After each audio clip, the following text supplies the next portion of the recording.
हरिओम मित्रों, आप सभी का गणेश टीचिंग एकेडमी में स्वागत है। मैं गणेश यादव। आज सभी के लिए आज हम परीक्षा पॉइंटर लेकर आए हैं या परीक्षा पॉइंटर यूथ कंपटीशन टाइम के अंतर्गत आते हैं। इस परीक्षा पॉइंटर में 10,000 प्लस प्रश्नों का संग्रह है जो एक एक करके आपके पास में उपलब्ध कराएंगे।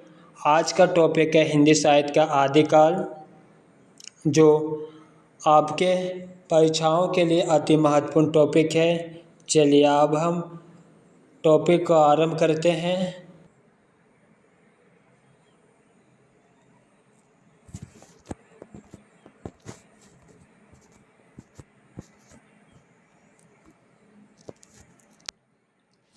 चलिए आदिकाल से प्रश्न को आरंभ करते हैं। वह ग्रंथ जिसमें राधा कृष्ण के प्रेम का अनूठा वर्णन है। पदावली। विशल देव रसों की नायिका का नाम है राजमती। चार्यपद के रचयिता हैं सबरप्पा। पियो चित्तौड़ न आवेहूँ सावन पहली तीज, जो बे बाट बिरहने खिन खिन आवे खेज। संदेशो पीन साहिब पाछो फिरियो ना दे, पंछी घालिया पिंजरे छूटट रो संदे। उक्त पंक्तियाँ खुमांड रसों रचना की है।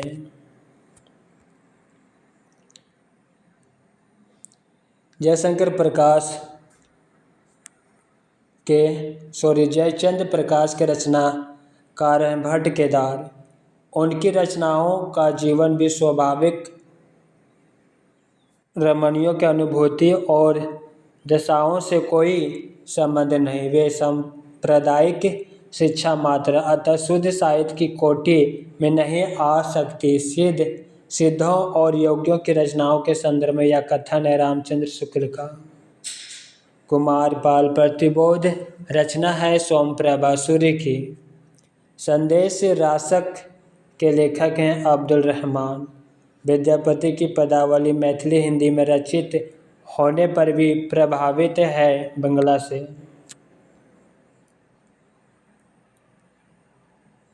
भलाह व जुमरिया बहनी हमरा कंतु, लजेज तू वासियाहूँ जाई भाग्या घरु एंतु। ये प्रसिद्ध पंक्तियाँ है हेमचंद्र कवि की। साहित्य इतिहास के लेखक जिन्होंने आदिकाल को चरण काल कहा, राम कुमार वर्मा। हिंदी साहित्य का आदिकाल से संबंधित कवि हैं अमीर खुसरो।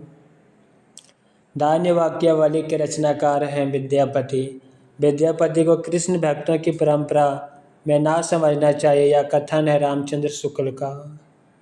आदिकाल के अंतर्गत सरहप्पा लोईपा आदि कवि का संबंध है सिद्ध साहित्य से।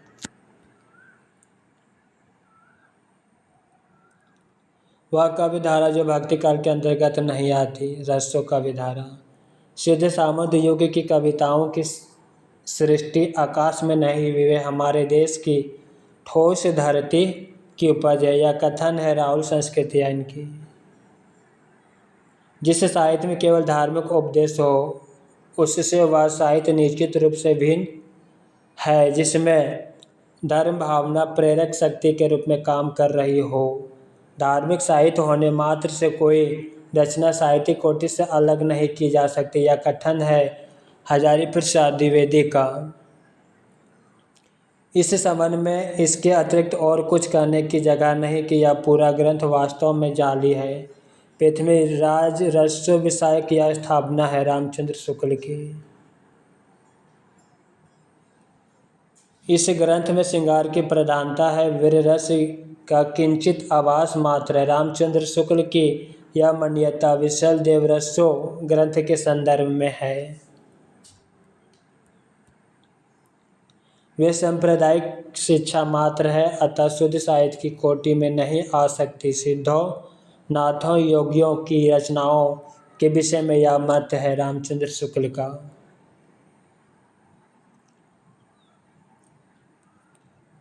राहुल वेल के विषय में सही है। पहला, इसका रचयिता रोड नामक कवि माना जाता है। यह मूलतः एक श्रीलंकित रचना है। यह गद्य पद्य मिश्रित चंपू काव्य है। इतिहासकार द्वारा मान्य हिंदी का प्रथम कवि का सही सुमेलन सूची 1 और 2। शिव सिंह सेंगर, पुष्यदंत पुष्य या पुण्य, रामकुमार वर्मा स्वयंभू, राहुल संस्कृतियान सरप्पा या सरहपाद, गणपति चंद्रगुप्त शालिभद्र सूरी। सही सुमेलन करना है। सूची 1 रचना और सूची 2 कवि। श्रौकाचार्य देवसेन, नेमिनाथ रास सुमति गनी, भारतेश्वर बाहुबली रास शालिभद्र सूरी, रेवंत गिरि रास विजय सेन सूरी। शंकराचार्य के बाद इतना प्रभावशाली और इतना महिमान्वित महापुरुष भारतवर्ष में दूसरा नहीं हुआ। हजारी प्रसाद द्विवेदी का यह उक्ति है गोरखनाथ के विषय में।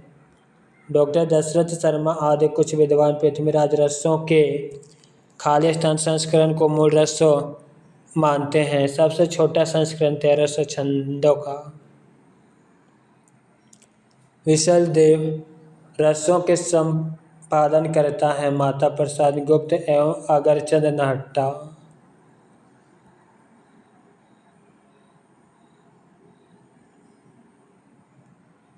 आदिकालीन हिंदी कवि अमीर खुसरो के विषय में सही तथ्य है। पहला, उनकी पहेलियाँ, मुखरियाँ और दो सुखने हिंदी साहित्य में प्रसिद्ध हैं। उनकी रचनाओं में खड़ी बोली कवि भाषा बनने का प्रयास कर रही थी। उन्होंने जनजीवन के साथ घुल मिलकर काव्य रचना की। आचार्य शुक्ल के अनुसार वह रचना जिसके आधार पर विद्यापति मैथिल कोकिल कहलाए। पदावली। अपभ्रंश के कवियों को विस्मरण करना हमारे लिए हानि की वस्तु है। यही कवि हिंदी काव्यधारा के प्रथम श्रेष्ठा थे। यह कथन है राहुल संस्कृतियान का।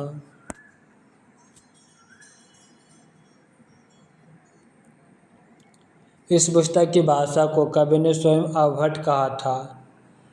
इसमें बीच बीच में मैथिली भाषा का प्रयोग आ गए हैं। भाषा के अध्ययन की दृष्टि से इस पुस्तक का महत्व है ही। वह कृति जिसके संबंध में आचार्य हजारी प्रसाद द्विवेदी का यह कथन है। कीर्तिलता।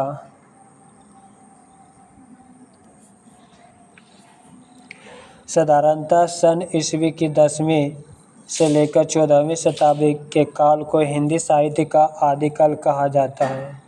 हिंदी के प्रारंभिक काल विषयक यह कथन है हजारी प्रसाद द्विवेदी का। चौपाई दोहे का सबसे पुराना प्रयोग शायद यही है। जो कुछ पुराना साहित्य उपलब्ध है उससे लगता है कि पूर्वी प्रदेश के बौद्ध सिद्धों ने ही इस शैली में लिखना शुरू किया था। सरप्पा विषयक यह कथन है हजारी प्रसाद द्विवेदी का।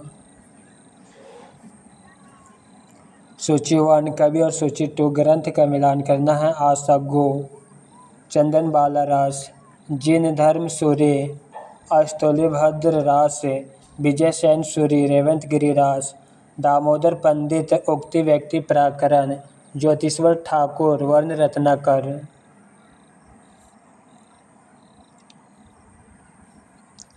कुबलय माला कथा के लेखक हैं उद्धवतन सूरी। पुष्य या पुंड को हिंदी का प्रथम कवि खालिस्तान आलोचक ने माना है शिव सिंह सेंगर। रत्नाकार जोपम कथा पुस्तक संबंध है व्रजयानी सिद्धों से। जे हाल मिस्की मकुन तग्गा फूल दुराय नैन बनाई बतिया। इस प्रसिद्ध पंक्ति के रचनाकार है अमीर खुसरो। निर्भय भीम व्यायोग के लेखक हैं रामचंद्र सूरी। वह नाम जो सिद्ध परंपरा की योगिनी का नहीं बल्कि योगी का है। पुतलिप्पा। वह साहित्य इतिहासकार जिसने हिंदवी शब्द का प्रथम प्रयोग किया है। अबू सईद।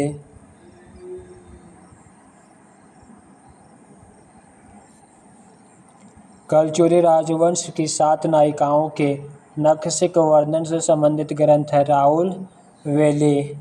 काम भाव और शरीर का सौंदर्य उनके यहाँ उत्सव रूप है। विद्यापति के संदर्भ में यह कथन है रामस्वरूप चतुर्वेदी का। वह कवि जिसने अपभ्रंश में दोहा कवि की परंपरा का आरंभ किया जो इंदु। वह कवि धारा जिसमें सहज भोग मार्ग से जीव को महासुख की ओर उन्मुख किया गया। सिद्ध साहित्य। रामचंद्र शुक्ल के अनुसार चंद्रवरदायी हिंदी के प्रथम महाकवि, व्याकरण में पारंगत।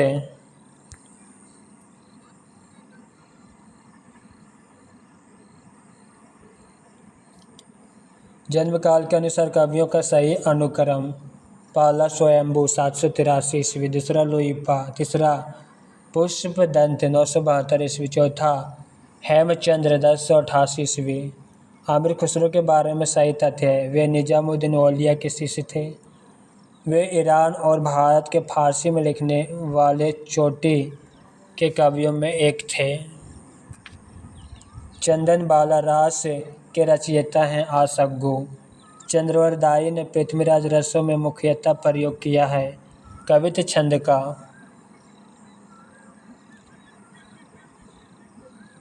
विद्यापति ने अपना ग्रंथ पदावली लिखा है मैथिली भाषा में। पाउम चरियों में वर्णन है राम का। आमिर खुसरो की पहेलियाँ और मुकरियाँ खड़ी बोली भाषा में। डिंगल भाषा का अर्थ है अपभ्रंश के योग से बनी शुद्ध राजस्थानी। आमिर खुसरो का जन्म स्थान था एटा। शुक्ल जी के अनुसार हमीर रसों के रचनाकार है षडांगधर। विद्यापति ने खाली स्थान भाषा में काव्य रचना की मैथिली भाषा में।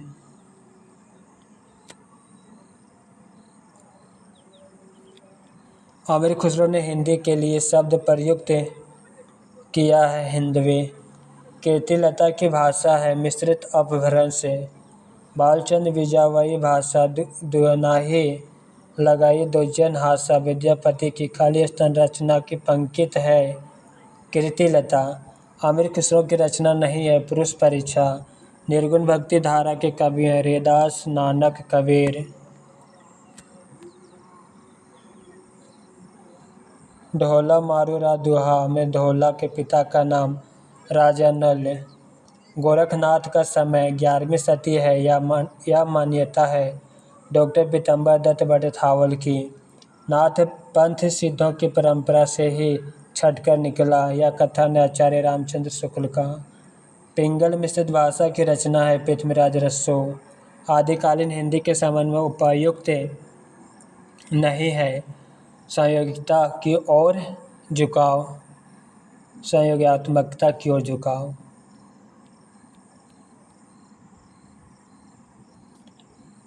कमान बान छुटटाही अपार, लागत लो इस सारी धार।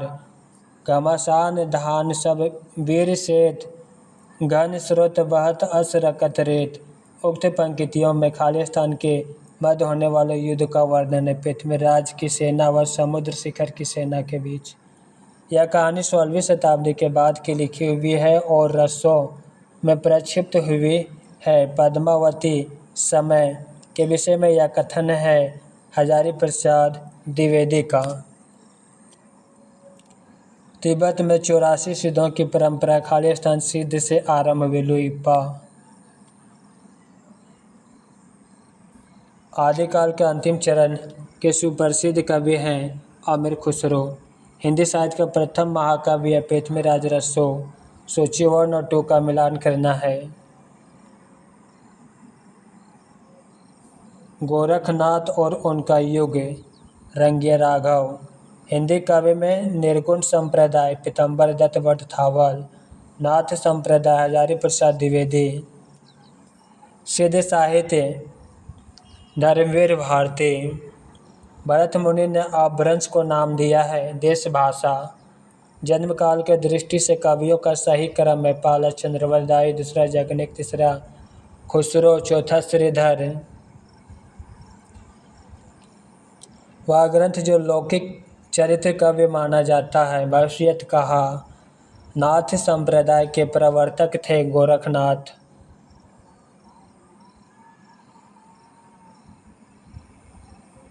महापुराण के रचनाकार है पुष्पदंत। सिद्धों एवं नाथों में सबसे पुराने हैं मच्छंद्रनाथ, विशलदेव रसों की नायिका का नाम है राजमती।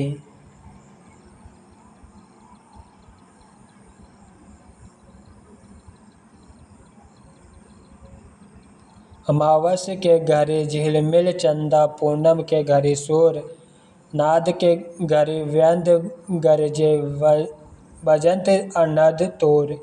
उपर्युक्त काव्य अंश में अनहद नाद की स्थिति को व्यक्त करने वाले योगी संत का नाम है गोरखनाथ।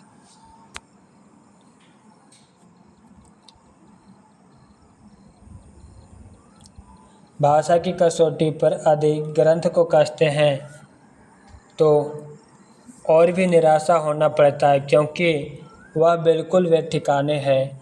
उसमें व्याकरण आदि की कोई व्यवस्था नहीं है। आचार्य शुक्ल का उक्त कथन खाली स्थान ग्रंथ के संदर्भ में है। पृथ्वीराज रसो।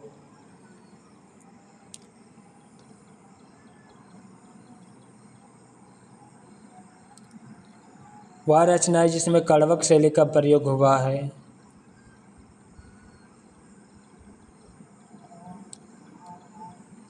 जम्बू स्वामी चरहू, पाउम चरहू और महापुराण सांकेतिक अर्थ रखने के कारण उनकी वाणियों की भाषा को संध्या भाषा कहा गया सिद्ध है। आदिकाल के कवि जिनकी भाषा हिंदी के वर्तमान रूप में सर्वाधिक निकट है, अमीर खुसरो। पृथ्वीराज रसों के प्रमुख रस है वीर और श्रृंगार रस है। राहुल संस्कृत्याय ने हिंदी का पहला कवि माना है सरहपाद को।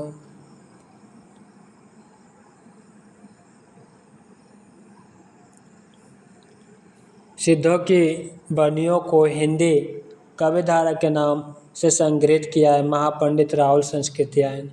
आदिकाल के कवि सरहपाद की कवि परंपरा में विकसित नाथ पंथ के हठ योग का प्लावन आगे चलकर खाली स्थान कवि में हुआ। कबीर बौद्ध धर्म के सिद्धांतों में देश की बदली हुई परिस्थितियों ने जिन नवीन भावनाओं की सृष्टि कि उन्हीं के परिणाम स्वरूप सिद्ध साहित्य की रूपरेखा तैयार हुई। सिद्ध साहित्य के प्रादुर्भाव विषयक यह कथन है राम कुमार वर्मा का। नागरिक पंचानन सभा से प्रकाशित पृथ्वीराज रसों के संस्करण को प्रमाणिक मानने वाले विद्वान हैं कर्नल टांड। जैन साहित्य का विधारा का ग्रंथ है भारतेश्वर बाहुबली रास से। शिलांकित रचना है राहुल वेल की। सूची 1 और 2 को मिलान करना है। प्रबंध चिंतामणि मेरी तुम, पाहुड़ा दोहा राम सिंह, नेमिनाथ चरहू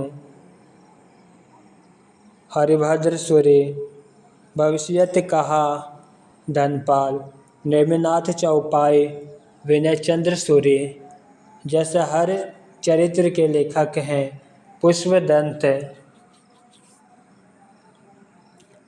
दब साहवा पायस नामक अपभ्रंश में लिखित ग्रंथ की रचना की है देवसेन ने। खंड काव्य है संदेश राशक।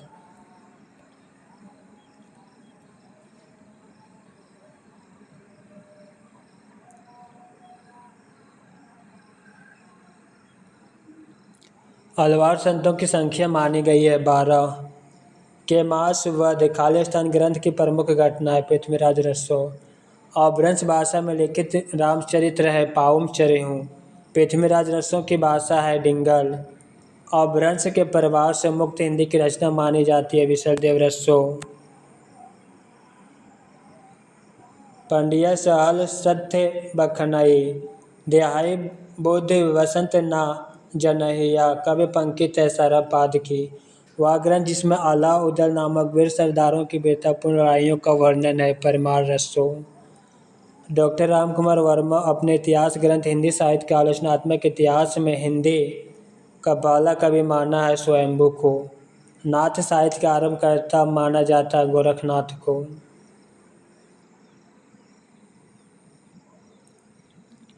हिंदी का प्रथम महाकाव्य माना गया है पृथ्वीराज रसों को। प्रत्येक देश का साहित्य वहाँ की जनता की चित्तवृत्ति का संचित प्रतिबिंब है, यह कथन है आचार्य रामचंद्र शुक्ल का। गोरी सोजे सेज पर मुख पे डारे केस पंकित रचित है अमीर खुसरो द्वारा। आदिकाल के कवि जिसने खड़ी बोली में रचना की है अमीर खुसरो। विद्यापति दरबारी कवि थे कीर्ति सिंह के। सिद्धों तथा नाथों की सूची में उभयनिष्ठ है सरहपाद के। आलाखंड नाम से प्रसिद्ध रचना परमाल रसो। पृथ्वीराज चौहान के दरबारी कवि थे चंद्रवरदाई। अदालत में रख के चश्मे आजकल बहुत सस्ते हो गए हैं, उन्हें चढ़ाकर जैसे कुछ लोगों ने गीत गोविंद को के पदों का आध्यात्मिक संकेत बताया, वैसे ही विद्यापति के इन पदों को भी शुक्ल जी ने उक्त कथन का आशा विद्यापति के पद अधिकतम श्रृंगार के ही हैं। पहले जैसे गाथा या गाहा कहने से प्राकृत का बोध होता था, वैसे ही पीछे खाली स्थान कहने से अभ्रंश का लोक प्रचलित कवि भाषा का बोध होने लगा। आचार्य शुक्ल के इस कथन में रिक्त स्थान में होगा दोहा या दुहा। पृथ्वीराज विजय नामक ग्रंथ का आधार पृथ्वीराज रसों को अप्रामाणिक रचना मानने वाले विद्वान डॉक्टर बुलर। गद्य पद मिश्र चंपू कवि के प्राचीनतम हिंदी कृति है राहुल वेल। मित्रों, आज की क्लास यहीं पे समाप्त करते हैं। क्लास कैसे लगा कमेंट में अवश्य लिखिएगा। साथ ही अपने मित्रों को शेयर अवश्य कीजिएगा। लाइक और सब्सक्राइब करना मत भूलिएगा। हरि ओम।